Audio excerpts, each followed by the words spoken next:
maghanda muna tayo ng ating lulutuin para sa sinigang na isda. Ayan, mga gulay, gabi, kangkong, saka ano ba yung radish. Yan, may okra pa, talong. Yan. Kasi masarap pag may gulay, diba? Lagi na lang. Ayan, magpapakulo na tayo ng tubig. Pasensya na kayo kasi medyo madilim yung aking kaldero. Kaya, ayan. Tapos nakuluan na, ilagay na naman natin yung kumukulo na ang aming gulay. Yan. Guys, una namin dinagay dyan yung gabi. Yan, para lutuin muna bago ilagay yung mga gulay-gulay. Kasi yung gabi, pag hindi naluto, makakati yun. Hindi masarap kainin pag makati, o diba?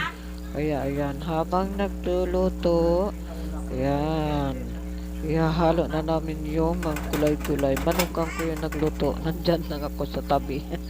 Ayan, kasi masarap yan pag yung mga gulay hindi hindi latang-lata yun. Kaya tamang-tama lang. Tapos yan, gusto ko yung sigang na medyo maasim. Yan. Ay ko nang lang, parang wala lang, parang walang asim. Kaya ayun, sarap, sarap talaga. Basta may gabi, gusto ko talaga yung sinigang na may gabi. Kaya yan, malapit na yan maluto. Ayan, kulo na siya. Tapos lalagyan namin ng pampasarap. Saka yung pampaasim. Ayan. Pakuluan muna para matunaw yung lagay namin na pampasarap sa gulay. Okay, ayan. Kulo na. Ayan, titikman muna kung okay lang. Tapos lalagyan ulit. Yan. Kasi maganda pag kompleto yung yung pampasarap, di ba? Yan. Saka yan, ilagay yung mga isda. Ayan.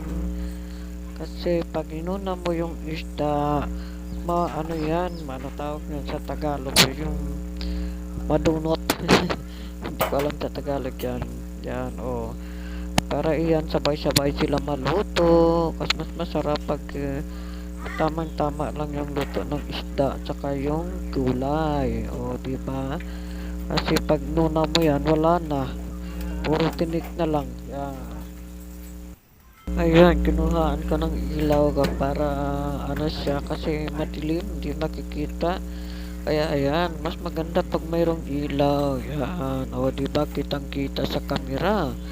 Yan, kasi kanina parang madilim. Yan, nilagyan na niya ng asin. Tapos ako lang tagahawak.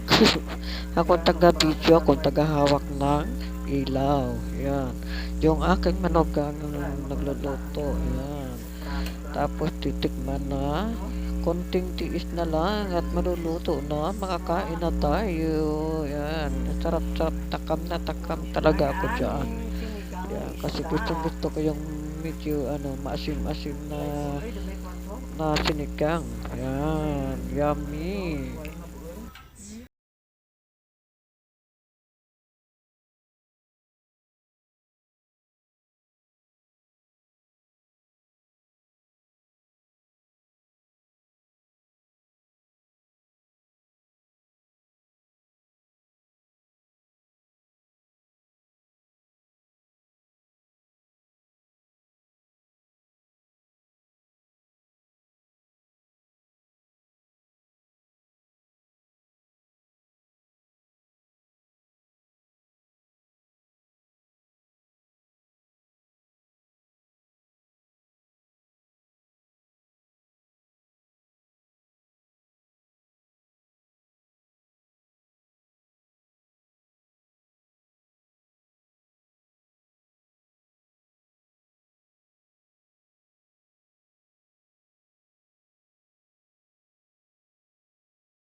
Ayan, malapit na maluto. Ayan.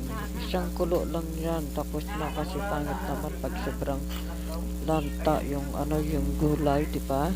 Kasi para yung parang medyo crunchy ang ano yung talong, yung kangkong ba? O, di ba? Malapit na maluto. Malapit na ang kainan. Tatlong.